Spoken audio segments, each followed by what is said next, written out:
নমস্কার, আপনারা দেখছেন প্ল্যান্ট কেয়ার। কালকে বৃষ্টি হয়েছে, গাছগুলো এখন আমাদের সবই ক্ষুধার্ত। কিন্তু বৃষ্টি হয়েছে বলে এই নয় যে কাল থেকে রোদ্দুর উঠবে না। রোদ্দুর সকালে করে যেরকম হচ্ছে সেরকম দাও দাও আবার শুরু হবে। দু একদিনের স্বস্তি, মাটিতে জল পড়েছে, সেই ময়েশ্চারে গাছগুলো তরতাজা হয়ে উঠবে। ঠিক এই সময় আপনাদের কিছু পরিচর্যা করে নিতে হবে। তার মধ্যে মুখ্য পরিচর্যার মধ্যে আপনাদের আসে এনপিকে। গাছে এই সময় ব্যালেন্স এনপিকে ইউজ করুন।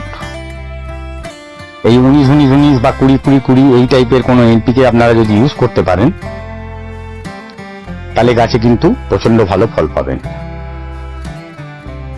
লিটারে 1 থেকে 1.5 গ্রাম জলে গুলে ভালো করে ঝাঁকিয়ে নিয়ে আপাদ মস্তক গাছটিকে স্প্রে করে দিন।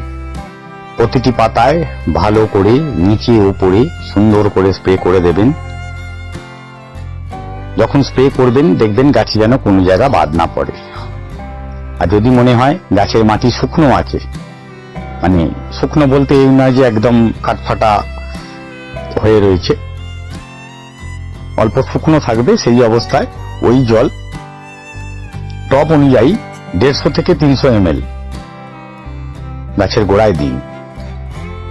আপনি দেখুন 7 দিনের মধ্যে আপনার গাছের কিন্তু রূপ অন্যরকম হয়ে যাবে।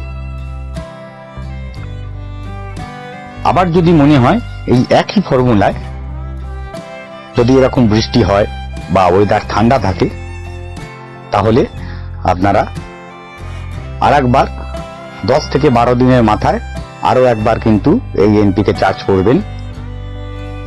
তাহলে গাছের যে এতদিন যে গাছ দুর্বল হয়ে পড়েছিল এই দুর্বলতা কমে যাবে। তার কারণ গাছের রুটগুলো শুকিয়ে গিয়েছিল। নতুন বৃষ্টির জল পাওয়াতে বৃষ্টির জলের জন্য সুন্দর রুট আবার কিন্তু তৈরি করতে শুরু করবে গাছ।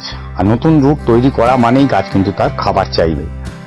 আপনি যদি পরিমিত খাবার এইভাবে সুন্দর করে গাছে স্প্রে করে এবং মাটিতে দিয়ে গাছকে দিতে পারেন, গাছ তরতাজা হয়ে উঠবে, এটি কনফার্ম। আমাদের সঙ্গে থাকার জন্য ধন্যবাদ।